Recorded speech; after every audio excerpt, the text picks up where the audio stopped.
I think we will start. എല്ലാവർക്കും നമസ്കാരം.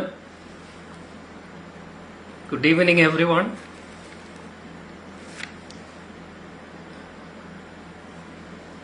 I should like to express my deep sense of gratitude to the Center for Buddhist Studies at the University of Kaladi and the SNDP Public Library in Kaladi for inviting me to make this presentation.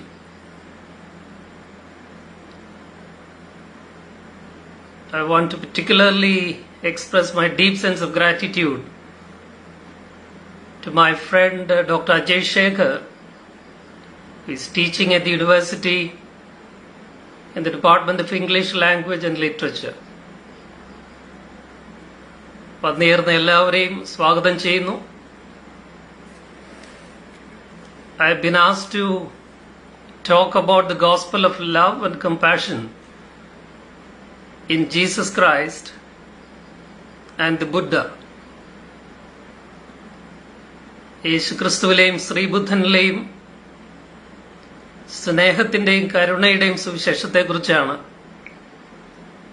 എന്നോട് സംസാരിക്കുവാനായിട്ട് ആവശ്യപ്പെട്ടിരിക്കുന്നത്. ഒരു 30 അല്ലെങ്കിൽ 40 minute ഈ വിഷയത്തെക്കുറിച്ച് ചില ചിന്തകൾ പങ്കുവയ്ക്കുവാനായിട്ട് ഞാൻ ആഗ്രഹിക്കുകയാണ്. I am sure you will agree with me if I say that the theme of the seminar couldn't be more relevant in today's context. നമ്മൾ ജീവിക്കുന്ന ഈ കാലത്ത് വളരെയധികം കാലിക പ്രസക്തിയുള്ള ഒരു വിഷയമാണ് നമ്മൾ ചർച്ചയ്ക്ക് എടുക്കുന്നത്. ഇന്ന് ലോകത്തെ അഭിമുഖീകരിക്കുന്ന ഏറ്റവും വലിയ ആഗോള പ്രശ്നം ഏതാണെന്ന് ചോദിച്ചാൽ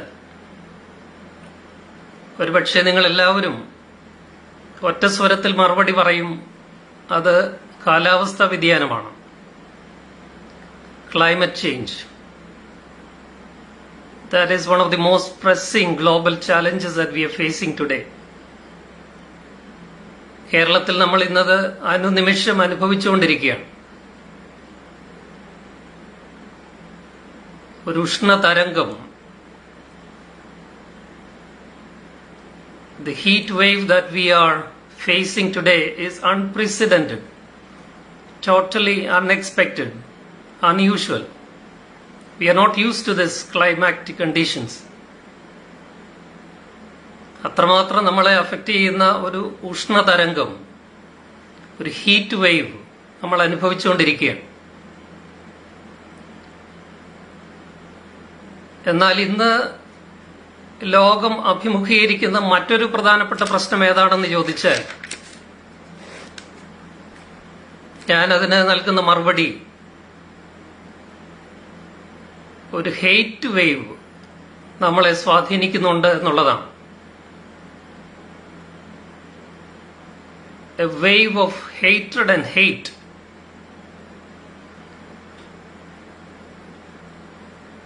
ഉഷ്ണതരംഗം പോലെ തന്നെ ഈ വെറുപ്പിന്റെ തരംഗം നമ്മുടെ ലോകത്തെ, നമ്മുടെ സമൂഹത്തെ, നമ്മുടെ ജീവിതത്തെ അടിമുടി സ്വാധീനിക്കുന്നു.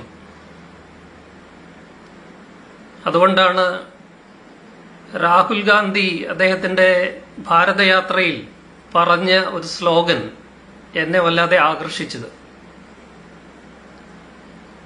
I am trying to open shops of love in a market of hatred. വെറുപ്പിന്റെ ചന്തയിൽ, അങ്ങാടിയിൽ ഞാൻ സ്നേഹത്തിന്റെ കട തുറക്കുന്നുവൻ. വെറുപ്പിന്റെ ഒരു അങ്ങാടിയിലാണ് നമ്മൾ ഇന്ന് ജീവിക്കുന്നത്. As I said, the culture of hatred and culture of fear is spreading all across the world. It is a global phenomenon. നമ്മുടെ രാജ്യത്തും നമ്മുടെ നാട്ടിലും ഈ വെറുപ്പിന്റെ രാഷ്ട്രീയം, വെറുപ്പിന്റെ സംസ്കാരം, ഭയത്തിന്റെ സംസ്കാരം നമ്മളെ അടിമുടി സ്വാധീനിക്കുന്നു. അപരവിദ്വേഷം, അപരഭയം, ഇത് രണ്ടും ഒരു വലിയ പ്രശ്നമായി മാറിയിട്ടുണ്ട്. hatred and fear in the name of religion, faith, caste, color, skin color, tribe, ethnicity, gender, sexuality, you name it. അങ്ങനെ പലതിൻ്റെയും പേരിൽ നമ്മൾ അപരസ്വത്വത്തെ, മറ്റുള്ളവരെ ഭയപ്പെടുകയും വെറുക്കുകയും ചെയ്യുന്ന ഒരു സംസ്കാരം ഇന്ന് വളരെ ശക്തി പ്രാപിച്ചു വരികയാണ്. നമ്മുടെ കൊച്ചു കേരളത്തിൽ അടുത്ത കാലത്ത് അസത്യഭാമ എന്ന് പറയുന്ന ഒരു സ്ത്രീയുടെ ജൽപ്പന നമ്മൾ കേട്ടതാണ്. നല്ലൊരു കലാകാരനായ രാമകൃഷ്ണനെ കുറിച്ച് അവർ പറഞ്ഞ ജൽപ്പനങ്ങൾ എത്രമാത്രം നിറത്തിന്റെ പേരിൽ ഒരു സമൂഹത്തെ, മനുഷ്യരെ മറ്റുള്ളവർ വെറുക്കുന്നു, പേടിക്കുന്നു എന്നുള്ളതിന്റെ ഒരു സൂചന മാത്രമായിരുന്നു അത്. So one could think of several such examples of cultures of hatred and fear that is influencing and impacting all of us, our lives, our values. ഇന്നേറെ ചർച്ച ചെയ്യപ്പെടുന്ന ആഗോള വ്യാപകമായ ഒരു പ്രതിഭാസമാണ് ഇസ്ലാമോഫോബിയ. ഒരു മതത്തിന്റെ പേരിൽ ഒരു സമൂഹത്തെ മുഴുവൻ സംശയത്തിന്റെ നിഴലിൽ നിർത്തുന്ന, അതുകൊണ്ട് അവരെ വെറുക്കുവാൻ പ്രേരിപ്പിക്കുന്ന ഒരു സംസ്കാരം. ക്രിസ്ത്യാനികളുടെ ഇടയിൽ പോലും അത് ശക്തമായിക്കൊണ്ടിരിക്കുകയാണ്. ഇങ്ങനെ എല്ലാ തലത്തിലും വെറുപ്പിന്റെയും വിദ്വേഷത്തിന്റെയും പകയുടെയും സംശയത്തിന്റെയും പേടിയുടെയും ഒരു സംസ്കാരം വളർന്നു വരുമ്പോഴാണ് it is in this context that we are trying to address the theme of compassion and love that Jesus Christ and the Buddha have projected, have taught us, have exemplified through their lives.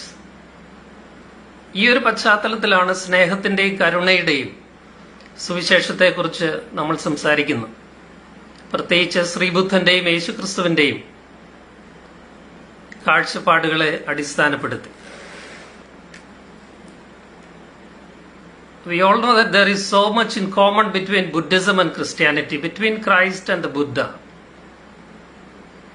യേശുക്രിസ്തുവും ശ്രീബുദ്ധനും തമ്മിൽ, ക്രിസ്തുമതവും ബുദ്ധമതവും തമ്മിൽ ഒത്തിരി സാധർമ്മ്യങ്ങളുണ്ട്. That can be a subject matter for another seminar. I will not go into the details of that area.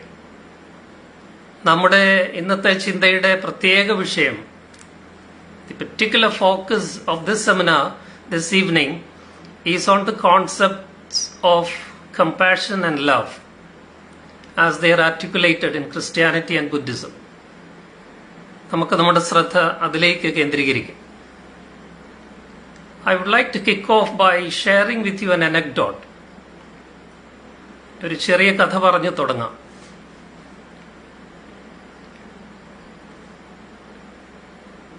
ഒരു class മുറിയിൽ ഒരു അധ്യാപകൻ കുട്ടികളോട് ചോദിക്കുന്ന ഒരു ചോദ്യമാണ്.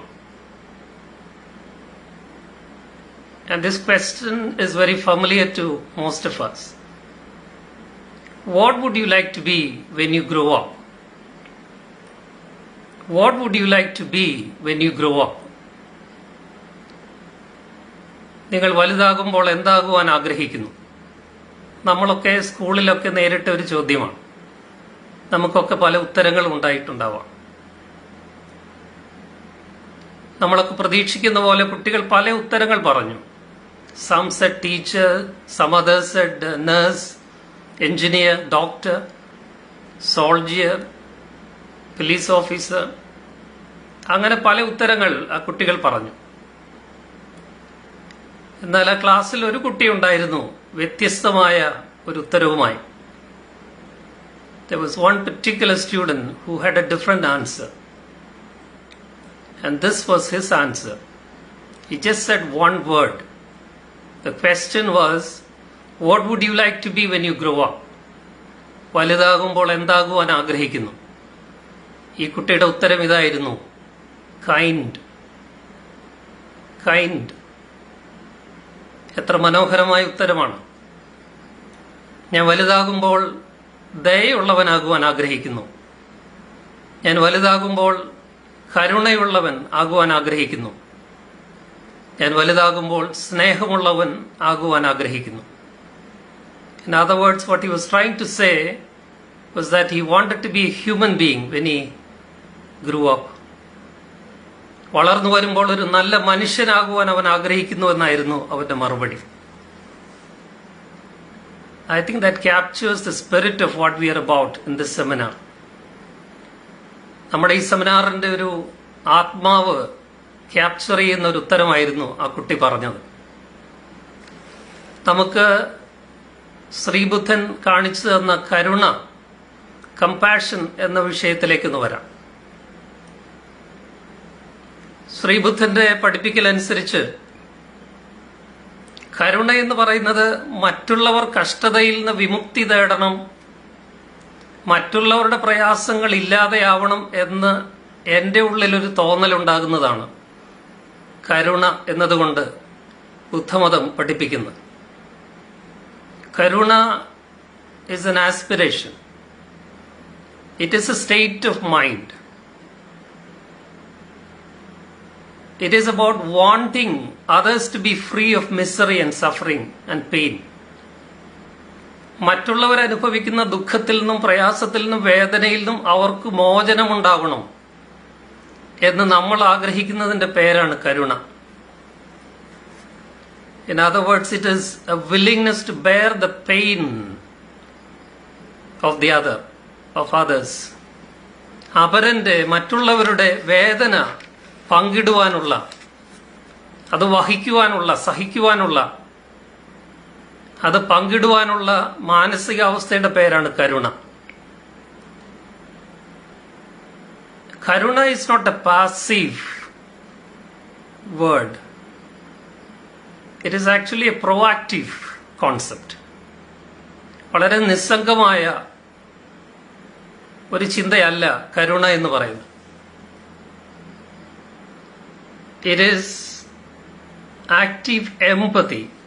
മറ്റുള്ളവരോട് പ്രൊവാക്റ്റീവ് ആയിട്ടുള്ള ഒരു എംപതി, സിമ്പതി അല്ല, എംപതി തോന്നുന്നതാണ് കരുണ. അതുകൊണ്ട് തന്നെ കരുണ എന്ന് പറയുന്ന ഒരു നാമം മാത്രമല്ല, ഒരു ക്രിയാനാമമാണ്. It is a verbal noun, not simply a verb. It's a verbal noun. സക്രിയമായ, ക്രിയാത്മകമായ ഒരു നാമമാണ്. അത് നമ്മളെ ആക്ഷനിലേക്ക് ലീഡ് ചെയ്യുന്നതാണ്. ബുദ്ധിസം പറയുന്നുണ്ട്, compassion and love are like two sides of the same coin. ഒരു നാണയത്തിന്റെ രണ്ട് വശങ്ങളാണ് കരുണയും സ്നേഹവും എന്നുള്ളത്. കമ്പാഷൻ അല്ലെങ്കിൽ കരുണ എന്നതിനെ കുറിച്ച് ശ്രീബുദ്ധൻ പഠിപ്പിക്കുമ്പോൾ രണ്ട് കാര്യങ്ങൾ സൂചിപ്പിക്കുന്നുണ്ട് പ്രധാനമായിട്ടും.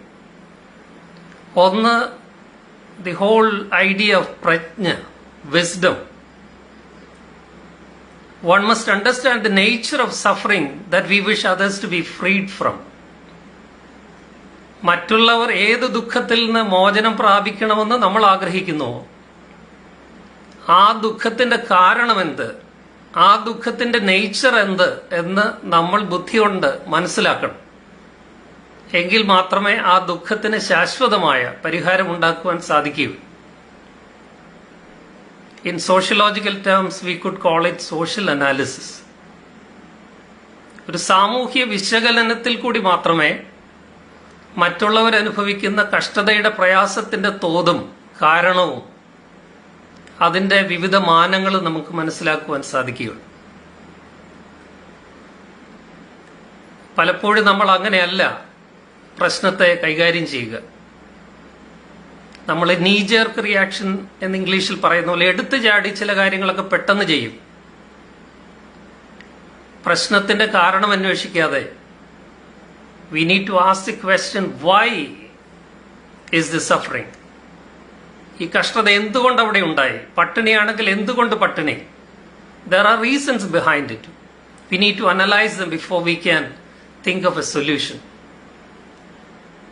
അതാണ് പ്രജ്ഞ, വിസ്ഡം എന്നതുകൊണ്ട് ഉദ്ദേശിക്കുന്നത്. പ്രജ്ഞ, wisdom is an important component of what Sri Buddha would call കരുണ. അപ്പോൾ നമ്മൾക്ക് കരുണ കാണിക്കണമെങ്കിൽ, ദുഃഖം അകറ്റണമെങ്കിൽ, കഷ്ടത മായ്ക്കണമെങ്കിൽ അതിന്റെ കാര്യകാരണങ്ങളെക്കുറിച്ച് ഒരു അറിവുണ്ടാവണം, ഒരു അവയർനെസ് ഉണ്ടാവണം. എൻ്റെ ഒരു കൂട്ടുകാരൻ പണ്ട് പറഞ്ഞൊരു കഥ ഞാൻ നിങ്ങളോട് പങ്കുവയ്ക്കാം. നമ്മുടെ ഒരു റോഡിൽ കൂടി മഴക്കാലമാകുമ്പോൾ റോഡിലൊക്കെ ഗട്ടറുകൾ രൂപപ്പെടും. അതിലെല്ലാം വെള്ളം നിറഞ്ഞ് വഴി മുഴുവൻ കുളങ്ങളാകും. അങ്ങനെ ഒരു വഴിയിൽ കൂടി കുറെ ചെറുപ്പക്കാര് ആണുങ്ങളും പെണ്ണുങ്ങളും നടന്നു പോവുകയാണ്. പെട്ടെന്ന് അതിലെ വന്ന് പ്രായം ചെന്ന ഒരു വല്യപ്പച്ചൻ അദ്ദേഹത്തിന്റെ കയ്യിലിരുന്ന ഒരു കുട ഏതോ ഒരു കുഴിയിലേക്ക് പോയി. കുട വെള്ളത്തിൽ പോയി എന്ന് അദ്ദേഹം നിലവിളിച്ചു. അത് കേട്ട ഉടനെ ഈ നടന്നുപോയ ചെറുപ്പക്കാരാണുങ്ങള് പെൺകുട്ടികളെ ഒന്ന് ഇംപ്രസ് ചെയ്യാനായിട്ട് പെട്ടെന്ന് ഓരോ കുഴിയിലേക്ക് എടുത്ത് ചാടുകയാണ്. അത് ആക്ഷനാണ്, പക്ഷെ നീജേർക്ക് റിയാക്ഷനാണ്.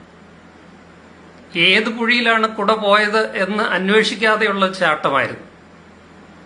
ഏത് കുഴിയിലാണ് കുട പോയതെന്നൊരു ചോദ്യം ചോദിച്ചിരുന്നുവെങ്കിൽ അവർക്ക് ആ കുഴിയിലേക്ക് മാത്രം ചാടിയാൽ മതിയാകുമായിരുന്നു. ഇതാണ് wisdom, prajna, social analysis, awareness of the problem.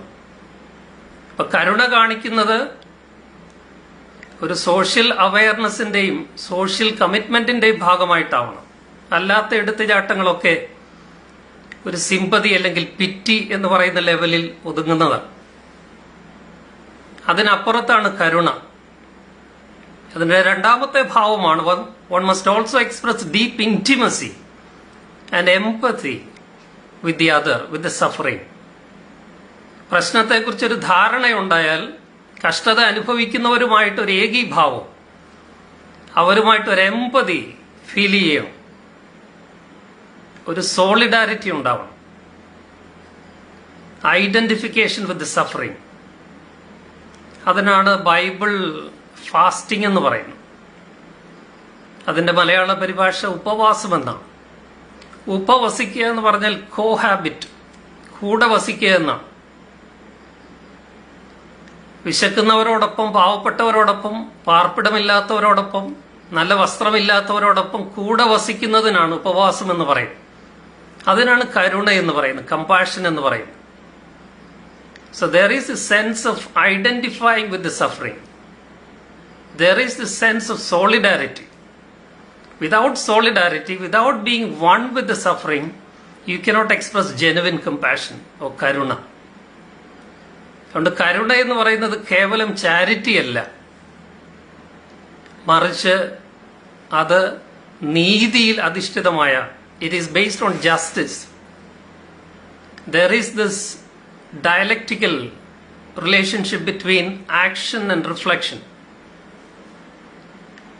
നമ്മൾ റിഫ്ലക്റ്റ് ചെയ്ത് സോഷ്യൽ അനാലിസിസ് നടത്തി പഠിച്ച് കാര്യകാരണങ്ങൾ ബോധ്യപ്പെട്ട് ആക്ഷനിലേക്ക്, കരുണയിലേക്ക് കടക്കുകയാണ്. ഇത് അങ്ങോട്ടും ഇങ്ങോട്ടും ഇന്റർ റിലേറ്റഡ് ആണ്. In Marxist language it's called praxis. ഈ ആക്ഷൻ, റിഫ്ലക്ഷൻ, ഇന്റർ റിലേഷൻഷിപ്പ് അത് കരുണയുടെ അടിസ്ഥാന ഭാവമാണ്. കരുണയെക്കുറിച്ച് തന്നെ ബുദ്ധിസം അല്പം കൂടി മുന്നോട്ട് പോകുന്നു. പാലി കമന്ററീസ് പരിശോധിക്കുമ്പോൾ കരുണയും മെറ്റ എന്ന് പറയുന്ന ഒരു കോൺസെപ്റ്റും തമ്മിലൊരു ഡിസ്റ്റിങ്ഷൻ ബുദ്ധിസം മുന്നോട്ട് വയ്ക്കുന്നു. കരുണ എന്ന് പറയുന്നത് നമ്മൾ ഇതുവരെ കണ്ടതുപോലെ it is a desire to remove suffering and pain from others. Metta എന്ന് പറയുന്നത് it goes further. It is a desire to bring about the well-being and happiness of others. It is not enough to remove suffering and pain. We need to go an extra step. We should also bring in happiness and well-being in place of dukkha, in place of suffering. അപ്പോൾ ഈ മെറ്റയും കരുണയും കൂടി സമഗ്രമായിട്ട് ചേരുമ്പോഴാണ്, ഒന്ന് ചേരുമ്പോഴാണ് സമഗ്രമായ കരുണയായിട്ടത് മാറുന്നത്. ശ്രീബുദ്ധൻ പറയുന്നുണ്ട്, the far enemy of karuna is cruelty.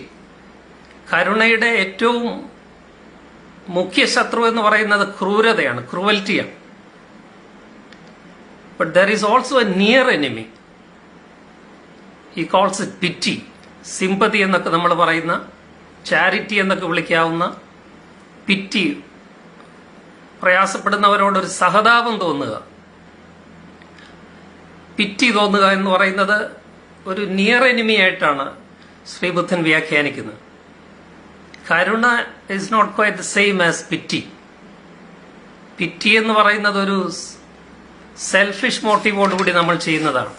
ഒരു പണക്കാരൻ ഒരു പാവപ്പെട്ടവൻ എന്തെങ്കിലും കൊടുക്കുന്നു, അതുവഴി ഈ പാവപ്പെട്ടവൻ പണക്കാരനോട് കൂടുതൽ അടിമത്ത ഭാവം പുലർത്തണം, അല്ലെങ്കിൽ കൊടുക്കുന്നയാൾക്ക് പബ്ലിസിറ്റി കിട്ടണം എന്നൊക്കെയുള്ള മോട്ടീവ് അതിന്റെ പിറകിലുണ്ടെങ്കിൽ അത് വെറും പിറ്റിയാണ്, സിമ്പതിയാണ്. അതല്ല കരുണ, അതല്ല കമ്പാഷൻ, അതല്ല നമ്മൾ ഇനി കാണാൻ പോകുന്ന പോലെ യേശുക്രിസ്തു പഠിപ്പിക്കുന്ന സ്നേഹം. ആൽഡസ് ഹക്സ്ലിയുടെ പ്രസിദ്ധമായ അയലൻഡ് എന്ന നോവൽ ഈ കരുണ എന്ന കോൺസെപ്റ്റിനെ അടിസ്ഥാനപ്പെടുത്തിയാണ്. മലയാളികൾക്ക് പരിചയമുള്ള ഒരു സ്ഥലപ്പേര് അയലൻഡ് എന്ന നോവലിൽ പറയുന്നുണ്ട്. പാല എന്നാണ് അതിന്റെ പേര്. കോട്ടയത്തെ പാലയാവാൻ വഴിയില്ല. ഈ പാല എന്ന് പറയുന്ന ഐലൻഡ്, അതിന്റെ പ്രത്യേകത എന്ന് പറയുന്നത് അത് കരുണാർദ്രമായ ഒരു ഐലൻഡാണ്, ഒരു ദ്വീപമാണ്. It's an ideal space, it's an ideal island. Everything is built around the concept of karuna, compassion, love. So the way of life in the island of Pala is an empathetic living. മനുഷ്യരോട് എംപതിയുള്ള, ഐഡന്റിഫിക്കേഷനുള്ള, സോളിഡാരിറ്റിയുള്ള, കരുണയുള്ള, കരുണാർദ്രമായ ഒരു ജീവിതമാണ് ഈ പാല എന്ന് പറയുന്ന Aldous ഹക്സ്ലിയുടെ island എന്ന നോവലിന്റെ അടിസ്ഥാനമെന്ന് പറയും. ഇപ്പൊ കരുണ എന്ന കോൺസെപ്റ്റ് വളരെ വിശാലമാണ്. സാഹിത്യത്തിലും മറ്റെല്ലാ മേഖലകളിലും ചർച്ച ചെയ്യപ്പെടുന്ന ഒരു വിഷയമാണ്. ബുദ്ധൻ നമുക്ക് കാണിച്ചു തന്ന കരുണ എന്ന വളരെ ആക്റ്റീവായിട്ടുള്ള, പ്രൊവാക്റ്റീവായിട്ടുള്ള, ഡൈനമിക് ആയിട്ടുള്ള ഈ കോൺസെപ്റ്റ്, അതിന്റെ അടിത്തറ ഞാൻ പറഞ്ഞതുപോലെ നീതിയാണ്, ജസ്റ്റിസാണ്. നമുക്കറിയാമല്ലോ, ബുദ്ധിസം എമർജ് ചെയ്യുന്നത് തന്നെ ഒരു കൗണ്ടർ കൾച്ചറൽ മൂവ്മെന്റ് ആയിട്ടാണ്. ഹിന്ദുയിസത്തിലൊക്കെയുള്ള ജാതീയത, കാസ്റ്റ് സിസ്റ്റത്തിനെതിരെ, ജാതീയതയ്ക്കെതിരെയുള്ള ഒരു പ്രതികരണമായി, പ്രതിഷേധമായി, ഒരു കൗണ്ടർ കൾച്ചറൽ പ്രോട്ടസ്റ്റ് മൂവ്മെന്റ് ആയിട്ടൊക്കെയാണ് ബുദ്ധിസം എമർജ് ചെയ്യുന്നത്. Therefore, this element, this aspect of justice is an integral component of Buddhism. അത് ഈ കരുണയിലും അടങ്ങിയിട്ടുണ്ട്. ഒരിക്കൽ ശ്രീബുദ്ധൻ ഇങ്ങനെ നടന്നു പോകുമ്പോൾ സുനീത് എന്ന് പറയുന്ന ഒരു പുറജാതിക്കാരൻ, ഇൻ ഇൻവേർട്ടഡ് കോമേഴ്സ്, ഒരു ദളിത്, ഒരു ഔട്ട്കാസ്റ്റ്, ഒരു സ്വീപ്പർ വഴിയിലൂടെ നടന്നു വരുന്നത് കണ്ടപ്പോൾ ഈ സുനീത് എന്ന് പറയുന്ന ഈ ദളിതൻ, ഔട്ട്കാസ്റ്റ്, അദ്ദേഹം ശ്രീബുദ്ധന് പൊല്യൂഷൻ ഉണ്ടാകാതിരിക്കാൻ, അശുദ്ധി ഉണ്ടാകാതിരിക്കാനായിട്ട് തന്നെ തന്നെ മറയ്ക്കുകയാണ്, ഹൈഡ് ചെയ്യുകയാണ്. ഇത് കാണുന്ന ശ്രീബുദ്ധൻ സുനീത്തിനെ നേരിട്ട് വിളിച്ചിട്ട് തന്റെ അടുക്കലേക്ക് ആനയിക്കുകയാണ്. He calls him towards him and he brings him to the sangha. ബുദ്ധ സംഘത്തിലേക്ക് അവനെ ആനയിക്കുകയാണ്. And he is treated with dignity, with humanity. ആ മനുഷ്യനെ ശ്രീബുദ്ധൻ മനുഷ്യനായി, പൂർണ്ണ മനുഷ്യനായി, അസ്തിത്വമുള്ള, ഡിഗ്നിറ്റിയുള്ള, തുല്യതയുള്ള, നീതിയുള്ള ഒരു മനുഷ്യനായിട്ട് ആ ബുദ്ധ സംഘത്തിലേക്ക് ചേർത്തുകൊണ്ട് ജാതീയതയെ വെല്ലുവിളിക്കുകയാണ്. So this is what is underlying the concept of karuna in Buddhism. It is this concept of humanity, equality, dignity. That is what is implied in this idea of karuna. ഇപ്പൊ കരുണ എന്ന് പറയുന്നത് നീതിയാണ്, മനുഷ്യത്വമാണ്, തുല്യതയാണ്. ഈ സെൻസിൽ വേണം കരുണയെ നമ്മൾ കാണുവാനായിട്ട്. And there is no space for hatred. Absolutely no space for hate. ഇവിടെ വിദ്വേഷത്തിന് യാതൊരു പ്രസക്തിയുമില്ല, സ്ഥാനവുമില്ല. അതാണ് ശ്രീബുദ്ധൻ നമ്മളെ പഠിപ്പിക്കുന്നത്. ഇത് തന്നെയാണ് യേശു ക്രിസ്തു സ്നേഹം എന്ന കാഴ്ചപ്പാടിൽ കൂടി മുന്നോട്ട് വയ്ക്കുന്ന മൂല്യവും. അതുകൊണ്ട് പറഞ്ഞ ഞാൻ പെട്ടെന്ന് എന്റെ വാക്കുകൾ അവസാനിപ്പിക്കും. കരുണ എപ്രകാരം ചാരിറ്റി അല്ലാതാകുന്നുവോ അതുപോലെ തന്നെയാണ് യേശു ക്രിസ്തു പഠിപ്പിക്കുന്ന സ്നേഹവും ചാരിറ്റിയുടെ തലത്തിൽ ഒതുങ്ങുന്നതല്ല. പുതിയ നിയമത്തിൽ ഗ്രീക്ക് ഭാഷയിൽ 3 വാക്കുകളാണ് സ്നേഹം എന്നതിനെ കുറിച്ച് ഉപയോഗിച്ചിരിക്കുന്നത്. There are 3 Greek words that I used to refer to the concept of love. The first one is philia.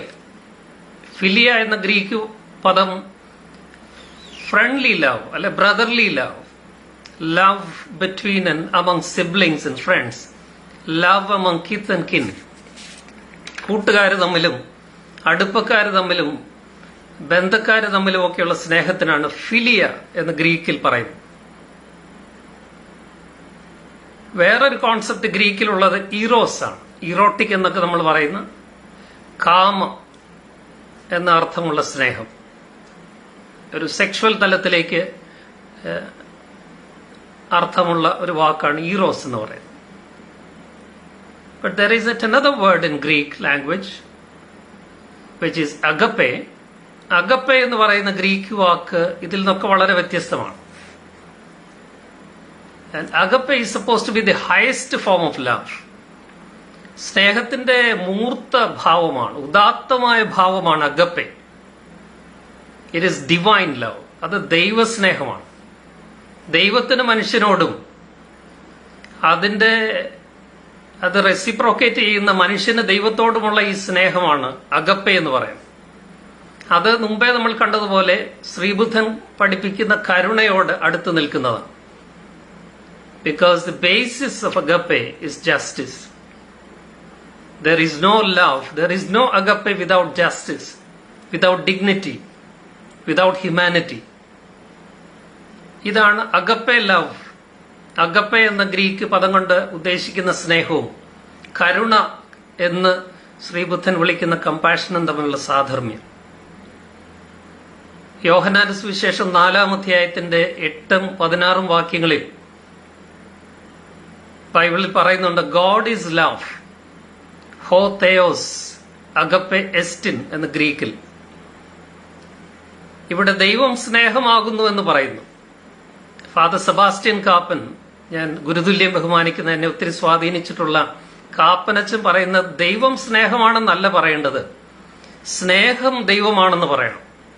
We must say love is God instead of saying God is love. And there is a world of difference between these two affirmations. രണ്ട് world view ആണ്. ദൈവം സ്നേഹമാണെന്ന് പറയുന്നതല്ല സ്നേഹം ദൈവമാണെന്ന് പറയും. സ്നേഹം ദൈവമാണെന്ന് പറയുമ്പോൾ ദൈവം എന്നതുകൊണ്ട് നമ്മൾ ഒരു മൂല്യത്തെയാണ് ഉദ്ദേശിക്കുന്നത്. സ്നേഹമെന്ന മൂല്യമാണ് ദൈവം, കരുണയെന്ന മൂല്യമാണ് ദൈവം, നീതി എന്ന മൂല്യമാണ് ദൈവം. ഈ മൂല്യങ്ങൾ എവിടെയുണ്ടോ അവിടെ ദൈവമുണ്ട് എന്നാണ് അത് പഠിപ്പിക്കുന്നത്. അതുകൊണ്ടാണ് കരുണയുള്ളവർക്ക്, സ്നേഹമുള്ളവർക്ക് കരുണയുണ്ടാകുമെന്ന് ബിയാറ്റിറ്റ്യൂഡ്സിൽ മത്തായിയുടെ സുവിശേഷം 5-ാം അധ്യായത്തിന്റെ 7-ാമത്തെ വാക്യത്തിൽ പറയും. അതേ അധ്യായത്തിലെ 43-46 വാക്യങ്ങളിൽ ഒരു പ്രധാനപ്പെട്ട ഡയമെൻഷൻ ഓഫ് ലവ് പ്രതിപാദിപ്പിക്കപ്പെടുന്നു. ഏതാണ് ഏറ്റവും വലിയ കൽപ്പന എന്ന് ചോദിക്കുമ്പോൾ കർത്താവ് നൽകുന്ന മറുപടി, he summarises the 10 commandments into 2 commandments. 2 കൽപ്പനകളായിട്ട് 10 കൽപ്പനകളെ സംഗ്രഹിക്കുകയാണ്. And what were these 2 commandments? First one, love your God with all your might, with all your spirit, with all your mind. ദൈവത്തെ സ്നേഹിക്കുക. രണ്ടാമത്തെ കൽപ്പന, love your neighbour as you love yourself. നീ നിന്നെ സ്നേഹിക്കുന്ന പോലെ നിന്റെ അയൽക്കാരനെയും സ്നേഹിക്കുക. ഈ 2 കൽപ്പനകളിൽ എല്ലാ കൽപ്പനകളും ഒതുക്കുകയാണ് യേശു ക്രിസ്തു. Therefore, the ultimate, the absolute commandment of God is about loving God and loving the neighbor. അയൽക്കാരനെ സ്നേഹിക്കുന്നതാണ് ദൈവത്തെ സ്നേഹിക്കുന്നത്. മാധവ സേവയാണ് മാനവസേവ എന്ന് ഹിന്ദുമതം പറയുന്നത്. എന്നാൽ പഴയ നിയമത്തിലെ സ്നേഹത്തെക്കുറിച്ചുള്ള കാഴ്ചപ്പാടിൽ നിന്ന് യേശുക്രിസ്തു മുന്നോട്ട് പോകുന്നു. യേശുക്രിസ്തു ഒരു റബായി ആയിരുന്നു, ഒരു യഹൂദ ഗുരുവായിരുന്നു. So he knew everything about the Mosaic commandment. മോശയുടെ ന്യായപ്രമാണം മുഴുവൻ യേശുക്രിസ്തു എന്ന അധ്യാപകന് ഗുരുവിന് അറിയാമായിരുന്നു. പഴയ നിയമത്തിന്റെ ന്യായപ്രമാണം അനുസരിച്ച് പറയുന്നത് love your neighbour but you can hate your enemy. നിന്റെ അയൽക്കാരനെ സ്നേഹിക്കുമ്പോൾ നിന്റെ ശത്രുവിനെ നിനക്ക് പകയ്ക്കാം, വെറുക്കാം. അത് പഴയ നിയമത്തിന്റെ കാഴ്ചപ്പാടായിരുന്നു. അവിടെ പല്ലിന് പകരം പല്ലും പ്രതികാരവുമൊക്കെ അതിനുള്ള സാധ്യതയും സ്പേസുമാണ്. But that space is not there anymore in the New Testament, in the scheme of Jesus Christ. നിങ്ങളെ എതിർക്കുന്നവരെ, നിങ്ങളെ പകയ്ക്കുന്നവരെ, നിങ്ങളെ പരിഹസിക്കുന്നവരെ, നിങ്ങളെ ഇല്ലായ്മ ചെയ്യുവാൻ ആഗ്രഹിക്കുന്നവരെയും സ്നേഹിക്കണമെന്നാണ് യേശു ക്രിസ്തു പഠിപ്പിക്കുന്നത്. Hate your enemies. This is what the Old Testament told you. But I tell you, love your enemies too. Love your enemies as well. നിങ്ങളുടെ ശത്രുക്കളെയും സ്നേഹിക്കണമെന്നാണ് ഞാൻ പറയുന്നത്. I tell you sayings എന്ന് പറഞ്ഞ് ന്യൂ ടെസ്റ്റമെന്റിൽ ഞാൻ നിങ്ങളോട് പറയുന്നു, വിത്ത് അതോറിറ്റി. പക്ഷെ ഇന്ന് പല ക്രിസ്ത്യാനികളും പഴയ നിയമത്തിൽ കിടക്കുകയാണ്. അതിനപ്പുറത്ത് പോയ യേശു ക്രിസ്തു പഠിപ്പിച്ച ഈ സ്നേഹത്തിന്റെ പാഠം പലരിലും, പല ക്രിസ്ത്യാനികളിലും ഞാൻ ഉൾപ്പെടെ അകത്ത് കയറിയിട്ടില്ല എന്നുള്ള ഒരു യാഥാർത്ഥ്യമാണ്. അതുകൊണ്ടാണ് നമ്മുടെ സംസാരത്തിലും സോഷ്യൽ മീഡിയയിലും നമ്മൾ നമ്മുടെ ശത്രുക്കളെന്ന് വിചാരിക്കുന്ന, നമ്മളെ വെറുക്കുന്ന, നമ്മളെ ദ്രോഹിക്കുന്ന, നമ്മളോട് വിദ്വേഷം കാണിക്കുന്ന, നമ്മളെ തകർക്കാൻ ശ്രമിക്കുന്നവരെയൊക്കെ അതേ ഭാഷയിലും അതിലും മോശമായ ഭാഷയിലും ഒക്കെ പരിഹസിക്കുവാനും നേരിടുവാനും ഒക്കെ നമ്മൾ ശ്രമിക്കുന്നു. I don't think there is the spirit of Christ in them. അവരിൽ യേശുക്രിസ്തുവിന്റെ ഭാവമുണ്ടെന്ന് ഞാൻ വിചാരിക്കുന്നു. അവരോടും സ്നേഹത്തോടു കൂടി പെരുമാറുവാനായിട്ടാണ് കർത്താവ് യേശുക്രിസ്തു പഠിപ്പിക്കുന്നത്. അപ്പൊ ദൈവസ്നേഹം യേശുക്രിസ്തുവിൽ അവതാരമെടുക്കുകയാണ്. ഈ സ്നേഹത്തിന്റെ പ്രത്യേകത എന്ന് പറയുന്നത് അഗപ്പേ ലവ് നമ്മുടെ മനസ്സിലുള്ളതെങ്കിൽ നമ്മൾ എപ്പോഴും അപരോന്മുഖമാകും. That makes us the other oriented. We cannot be selfish anymore if we have agape within us. ദൈവസ്നേഹമാകുന്ന അഗപ്പേ നമ്മുടെ ഉള്ളിലുണ്ടെങ്കിൽ നമുക്ക് നമ്മിലേക്ക് ചുരുങ്ങുവാനും നമ്മളെ മാത്രം സ്നേഹിക്കുവാനും കഴിയുകയില്ല. We must be oriented towards the other. അതുകൊണ്ടാണ് കർത്താവ് പറയുന്നത് യോഹന്നാന്റെ സുവിശേഷം 13-ാം അധ്യായത്തിൽ, By this everyone will know you are my disciples if you love one another. നിങ്ങൾ പരസ്പരം സ്നേഹിക്കുമെങ്കിൽ ആ സ്നേഹം വഴി നിങ്ങൾ എന്റെ ശിഷ്യരാണെന്ന് ലോകം അറിയും. ഇതിൽ നിന്ന് എത്രയോ അകലെയാണ് ഇന്ന് വിശ്വാസികൾ എന്ന് പറയുന്ന, ക്രിസ്ത്യാനികൾ എന്ന് പറയുന്ന, ക്രിസ്തുവിനെ അനുഗമിക്കുന്നു എന്ന് പറയുന്ന നമ്മളെല്ലാവരും എന്നൊന്ന് ചിന്തിക്കണം. ഞാൻ പറഞ്ഞല്ലോ, അഗപ്പേ ലവ്, യേശു ക്രിസ്തു പഠിപ്പിക്കുന്ന സ്നേഹം നീതിയിൽ അധിഷ്ഠിതമായ സ്നേഹമാണ്.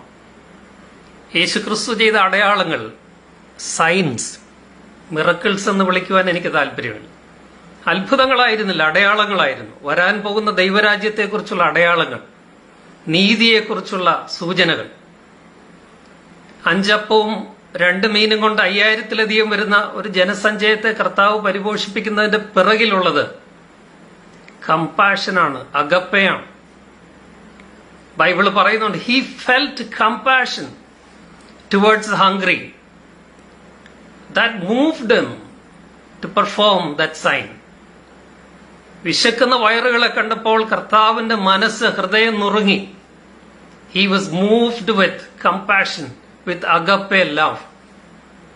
അതില്ലാതെയുള്ള പ്രവർത്തനങ്ങൾക്കൊന്നും ക്രിസ്തീയത ഉണ്ടാകും എന്ന് ഞാൻ വിചാരിക്കുന്നില്ല. ഒരു കുഷ്ഠരോഗിയെ കർത്താവ് സൗഖ്യമാക്കുന്നത് ഒരു വാക്ക് പറഞ്ഞ് സൗഖ്യമാക്കാമായിരുന്ന കർത്താവ് ചെയ്യുന്നത് അവനെ തൊട്ടിട്ടാണ്. അതാണ് അവിടുത്തെ കമ്പാഷൻ, അതാണ് ജസ്റ്റിസ്, അതാണ് അഗാപ്പേ ലവ് എന്ന് പറയാം. കാരണം ഒരു കുഷ്ഠരോഗി കർത്താവിന്റെ കാലത്ത് അസ്പൃശ്യനായിരുന്നു. പഴയ നിയമം അതാണ് പഠിപ്പിച്ചത്, മോശയുടെ ന്യായപ്രമാണം. ഒരു കുഷ്ഠരോഗി അസ്പൃശ്യനാണ്, നിങ്ങൾ അവനെ തൊടരുതെന്നാണ്. അങ്ങനെ ഒരു മനുഷ്യനെയാണ് കർത്താവ് തൊട്ട് സൗഖ്യമാക്കുന്നത്. He was touching and untouchable. ഒരു അസ്പൃശ്യനെയാണ് കർത്താവ് സ്പർശിക്കുന്നത്. And that is revolutionary love. That is revolutionary transforming compassion. അതാണ് നമ്മുടെ ഉള്ളിൽ ഉണ്ടാവേണ്ടത്. മറിച്ച് ഒരു പാവപ്പെട്ടവന് വല്ലപ്പോഴും 10 രൂപ കൊടുക്കുന്നതും എന്തെങ്കിലും ചെറിയ ദാനധർമ്മം ചെയ്യുന്നതുമല്ല അഗപ്പെ കമ്പാഷൻ എന്ന് പറയുന്നത്. അങ്ങനെയായിരുന്നുവെങ്കിൽ ധനവാന്റെയും ലാസറിന്റെയും കഥയിൽ കർത്താവ് ധനവാന്റെ പക്ഷത്ത് നിൽക്കണമായിരുന്നുവല്ലോ. അവൻ അത്യാവശ്യം ചാരിറ്റിയൊക്കെ, മേശയുടെ താഴെ പോകുന്ന ഭക്ഷണമൊക്കെ കഴിക്കാൻ അവനെ അനുവദിച്ചിരുന്നു പാവപ്പെട്ടവനെ. പക്ഷേ നീതിയായിരുന്നു കർത്താവ് ആവശ്യപ്പെടുന്നു. അതാ ധനവാൻ കൊടുത്തില്ല. അതുകൊണ്ടാണ് ധനവാൻ സ്വർഗരാജ്യത്തിൽ പോകുന്നത് പ്രയാസമാണെന്ന് കർത്താവ് പഠിപ്പിച്ചത്. നീതിയുടെ പക്ഷത്താണ്, പാവപ്പെട്ടവരുടെ പക്ഷത്താണ് യേശു ക്രിസ്തു ദൈവം നിലനിൽക്കുന്നു. അതാണ് സ്നേഹം, അതാണ് കമ്പാഷൻ, ചാരിറ്റിയല്ല. ഞാൻ ഗുരുതുല്യം കാണുന്ന മറ്റൊരു സ്വാധീനമായിരുന്നു ബിഷപ്പ് പൗലോസ് മാർ പൗലോസ് തിരുമേനി. അദ്ദേഹം ഒരിക്കൽ പറഞ്ഞൊരു കഥയുണ്ട്. ഒരു കോൺവെന്റ് നടത്തുന്ന ഒരു സ്കൂളിലെ സ്കൂൾ ബസ് ഓടിക്കുന്ന ഡ്രൈവർ മിക്കവാറും കള്ളു കുടിക്കുമായിരുന്നു. ഈ കള്ളു കുടിക്കുന്ന ഡ്രൈവർ പോകുന്ന വഴിയൊക്കെ ഏതെങ്കിലും വണ്ടിയെ ഇടിച്ച് ആർക്കെങ്കിലും പരിക്കുണ്ടാക്കും. ഇതൊരു വലിയ പ്രശ്നമായി, നിരന്തരം ഇത് സംഭവിക്കുകയാണ്. അപ്പൊ ഈ പ്രശ്നത്തിന് പരിഹാരം കാണാനായിട്ട് കോൺവെന്റിലെ സിസ്റ്റേഴ്സും സ്കൂളിന്റെ അധികാരികളും എല്ലാം കൂടി ഒരു എമർജൻസി മീറ്റിംഗ് കൂടി. അവർ ഈ വിഷയമെല്ലാം കൂലങ്കഷമായിട്ട് ചർച്ച ചെയ്തു. They discussed the issue threadbare and they came up with a solution, and this was a solution. അവരെ കണ്ടുപിടിച്ച ഒരു സൊല്യൂഷൻ ഇതായിരുന്നു. പിറ്റേ ദിവസം മുതൽ ഈ വണ്ടി ഓടിച്ചുകൊണ്ട് പോകുന്ന, ഈ കള്ളു കുടിച്ച് ഓടിക്കുന്ന വണ്ടിയുടെ പുറകെ ഒരു ആംബുലൻസോട് വിടുക. അപ്പൊ ഇയാൾ ആരെങ്കിലും ഇടിച്ചിടുകയാണെങ്കിൽ താഴെ വീഴുന്നവരെ ഈ ആംബുലൻസ് പിക്ക് ചെയ്ത് ആശുപത്രിയിൽ കൊണ്ടുപോവുക. അതായിരുന്നു അവരുടെ സൊല്യൂഷൻ. അങ്ങനെയും അതിനെ സമീപിക്കാം. പക്ഷേ റൂട്ട് കോസിലേക്ക് അവർ പോയില്ല. പ്രശ്നത്തിന്റെ മൂലകാരണം അവർ തേടിയില്ല. അത് ആ ഡ്രൈവറായിരുന്നു, അദ്ദേഹത്തിന്റെ മദ്യപാനമായിരുന്നു. അത് ടച്ച് ചെയ്യാതെയുള്ള ചാരിറ്റി മെഷറാണ് അവരെടുത്തത്. അതല്ല കാലം ആവശ്യപ്പെടുന്നത്, ശ്രീബുദ്ധൻ പഠിപ്പിക്കുന്നത്, യേശു ക്രിസ്തു പഠിപ്പിക്കുന്നത്. അത് കമ്പാഷനാണ്, അത് അഗപ്പെ ലവ് ആണ്, അത് ജസ്റ്റിസാണ്, നീതിയാണ്. അതിലേക്ക് വരുവാനായിട്ട് നമുക്ക് കഴിയണം. സ്നേഹമുള്ളിടത്ത്, അഗപ്പയുള്ളിടത്ത് ഭയമില്ല, അവിടെ വെറുപ്പില്ല. 1 യോഹന്നാൻ 4-ാം അധ്യായത്തിന്റെ 18-ാമത്തെ വാക്യത്തിൽ അത് സ്പഷ്ടമായിട്ട് പറയുന്നു. There is no fear in love. Perfect love casts out fear. സ്നേഹത്തിൽ ഭയമില്ല. പൂർണമായ സ്നേഹം ഭയത്തെ ഇല്ലാതാക്കുന്നുവെന്നാണ് അവിടെ പറയുന്നത്. ഇതാണ് സ്നേഹം, അഗാപ്പെ എന്ന് പറയുന്നത്. ആ സ്നേഹമുള്ളിടത്ത് ഇസ്ലാമോഫോബിയ എങ്ങനെ ഉണ്ടാകുക? ആ സ്നേഹമുള്ളിടത്ത് എങ്ങനെയാണ് കറുത്തവരെ കുറിച്ച് വിദ്വേഷം ഉണ്ടാകുക? ആ സ്നേഹമുള്ളിടത്ത് എങ്ങനെയാണ് ചില സമുദായത്തെ വെറുക്കണമെന്നും പേടിക്കണമെന്നും പഠിപ്പിക്കുക? ആ സ്നേഹമുള്ളിടത്ത് എങ്ങനെയാണ് അയൽക്കാരനെ ദ്രോഹിക്കുവാനും പകയ്ക്കുവാനും അവനോട് അകലം പാലിക്കുവാനും അവനെ പരിഹസിക്കുവാനും നിന്ദിക്കുവാനും നമുക്ക് കഴിയുക? അതിന്റെയൊക്കെ അർത്ഥം അത് പല രൂപത്തിലും ഭാവത്തിലും. അങ്ങനെ ചിലരെയൊക്കെ ക്രിസംഖികൾ എന്ന് വിളിക്കുന്നുണ്ട്, ക്രിസ്ത്യൻ സയനിസ്റ്റ് എന്ന് വിളിക്കുന്നുണ്ട്. ഇതൊക്കെ ഈ കാലത്തിന്റെ അടയാളങ്ങളാണ്. അഗപ്പെ ലവ് നമുക്ക് നഷ്ടപ്പെടുന്നതിന്റെ, ബുദ്ധൻ പഠിപ്പിച്ച കമ്പാഷൻ, കരുണ നഷ്ടപ്പെടുന്നതിന്റെ അടയാളങ്ങളായിട്ടാണ് ഞാനതിനെ കാണുന്നത്. ഞാൻ എന്റെ വാക്കുകൾ അവസാനിപ്പിക്കട്ടെ. എന്റെ എല്ലാ കാലത്തെയും ഹീറോ ആയ നെൽസൺ മണ്ടേല, അദ്ദേഹത്തിന്റെ ആത്മകഥ biography the Long Walk to Freedom, ആ പുസ്തകത്തിൽ പറയുന്ന ഒരു ഉദ്ധരണി ഞാനിവിടെ കോട്ട് ചെയ്യുന്നു. People must learn to hate. ഈ വെറുപ്പ് പ്രകടിപ്പിക്കുന്നവർ അത് പഠിച്ചെടുക്കുന്നതാണ് വെറുക്കാൻ. And if they can learn to hate, they can be taught to love. For love comes more naturally to the human heart than its opposite. വെറുക്കാൻ അവർക്ക് പഠിക്കാമെങ്കിൽ സ്നേഹിക്കാൻ അവരെ നമുക്ക് പഠിപ്പിച്ചെടുക്കാം. കാരണം ഹൃദയത്തിന് കൂടുതൽ നാച്ചുറലായിട്ട്, സ്വാഭാവികമായിട്ട് വരുന്നത് സ്നേഹമാണ്. അതിന്റെ വിപരീതമായ വിദ്വേഷമല്ല, പകയല്ല, വെറുപ്പല്ല. അതുകൊണ്ട് വെറുപ്പിന്റെ അങ്ങാടിയിൽ, വിദ്വേഷത്തിന്റെ അങ്ങാടിയിൽ, ഭയത്തിന്റെ അങ്ങാടിയിൽ സ്നേഹത്തിന്റെ കടകൾ, കരുണയുടെ കടകൾ തുറക്കുക തന്നെയാണ് ഈ കാലത്ത് നമ്മൾ ചെയ്യേണ്ടത്. ഈ സ്നേഹത്തിന്റെ ക്ലൈമാക്സ് എന്ന് പറയുന്ന മറ്റുള്ളവർക്ക് വേണ്ടി നമ്മുടെ ജീവനെ തന്നെ കൊടുക്കുന്നതാണ്. നമ്മളെ ദ്രോഹിക്കുന്നവരെയും സ്നേഹിക്കാൻ കഴിയുന്നതാണ്. യേശു ക്രിസ്തു അത് ജീവിതത്തിൽ കാണിച്ചു കൊടുത്തു. തന്നെ ദ്രോഹിച്ചവരെ അവരോട് ക്ഷമിച്ച് അവർക്ക് വേണ്ടി പ്രാർത്ഥിക്കുകയാണ് കുരിശിൽ കിടന്ന്. That is the ultimate love. That is agape. ആ സ്നേഹം ഈ കാലത്ത് കാണിക്കുന്ന ധാരാളം ക്രൈസ്തവരുണ്ട്, അക്രൈസ്തവരുണ്ട്. അവരെ മാതൃകയാക്കുവാൻ, ക്രിസ്തുവിനെയും ബുദ്ധനെയും മാതൃകയാക്കുവാനായിട്ട് നമുക്ക് സാധിക്കണം. മദർ തെരേസ ഒരിക്കൽ കൽക്കട്ടയിലെ തെരുവിൽ കിടക്കുന്ന കുട്ടികളെ എടുത്തു വളർത്തുന്ന മദർ തെരേസ കുട്ടികൾക്ക് വേണ്ടി ഒരു പിരിവെടുക്കുവാനായിട്ട് കൽക്കട്ടയിലെ കുറെ വീടുകൾ സന്ദർശിച്ചു. അറിയാതെ കടന്നു ചെന്ന ഒരു വീട്ടിൽ തന്നെ ശത്രുവായിട്ട് കണ്ട ഒരു മനുഷ്യനുണ്ടായിരുന്നു. അമ്മ ഇതൊക്കെ ചെയ്യുന്നത് മനുഷ്യരെ മതം മാറ്റുവാനാണ് എന്ന് ആ മനുഷ്യൻ തെറ്റിദ്ധരിച്ചിരുന്നു. അതുകൊണ്ട് ഉള്ളിൽ മുഴുവൻ അമ്മയോട് പകയായിരുന്നു. ആ മദർ തെരേസ കുഞ്ഞുങ്ങൾക്ക് വേണ്ടി എന്തെങ്കിലും തരണമെന്ന് അഭ്യർത്ഥിച്ചുകൊണ്ട് ആ വീട്ടിലേക്ക് കടന്നു ചെന്നപ്പോൾ ആ മനുഷ്യൻ ഉള്ളിൽ സൂക്ഷിച്ച പകയും വിദ്വേഷവും മുഴുവൻ പുറത്തെടുത്ത് അമ്മയുടെ മുഖത്തേക്ക്, മദർ തെരേസയുടെ മുഖത്തേക്ക് കാർപ്പിച്ചു തുപ്പുന്നു. ഞാനും നിങ്ങളുമായിരുന്നുവെങ്കിൽ എങ്ങനെ പ്രതികരിക്കുമായിരുന്നു?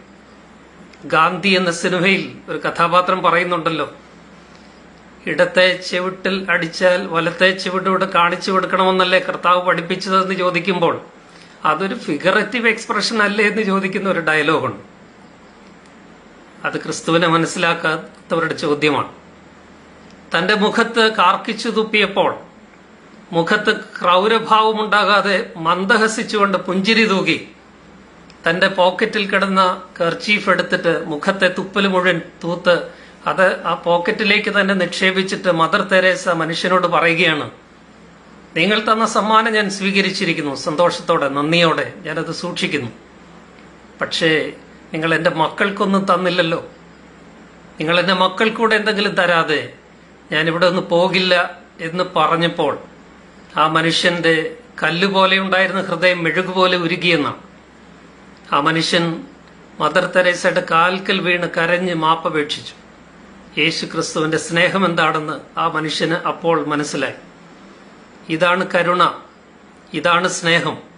ശത്രുക്കളെ പോലും സ്നേഹിക്കാൻ കഴിയുന്ന, വിദ്വേഷത്തിന് ഇടമില്ലാത്ത, ഒരു ഫോബിയയ്ക്കും ഒരു വെറുപ്പിനും സ്ഥാനമില്ലാത്ത, ഇടമില്ലാത്ത ഒരു സ്റ്റേറ്റ് ഓഫ് ബീയിങ് ആണ് അഗപ്പെ, കമ്പാഷൻ, കരുണ എന്ന് പറയുന്നത്. അത് നീതിയിൽ അധിഷ്ഠിതമാണ്. അത് പാവപ്പെട്ടവരോടൊപ്പം ചേരുന്ന, അവർക്ക് വേണ്ടി നിലകൊള്ളുന്ന, നീതിക്കൊപ്പം നിൽക്കുന്ന ഒരു നിലപാടാണ്. ആ നിലപാട് നീതിയുടെ അടിത്തറയുള്ളതാണ്. അങ്ങനെയുള്ള കരുണയും സ്നേഹവും ആ സുവിശേഷം പ്രചരിപ്പിക്കുവാനും ആ സുവിശേഷം നമ്മുടെ ജീവിതത്തിന്റെ ഭാഗമാക്കുവാനും ശ്രീബുദ്ധനെ പോലെ, യേശുക്രിസ്തുവിനെ പോലെ ഈ കാലത്ത് നമുക്കും സാധിക്കേണ്ടതും, മറിച്ച് വിദ്വേഷത്തിന്റെയും പകയുടെയും സംശയത്തിന്റെയും വെറുപ്പിന്റെയും സംസ്കാരം നമ്മളെ സ്വാധീനിക്കാതെ നമ്മൾ സൂക്ഷിച്ചിരുന്നുവെങ്കിൽ എന്ന് ഞാൻ ആഗ്രഹിക്കുകയാണ്.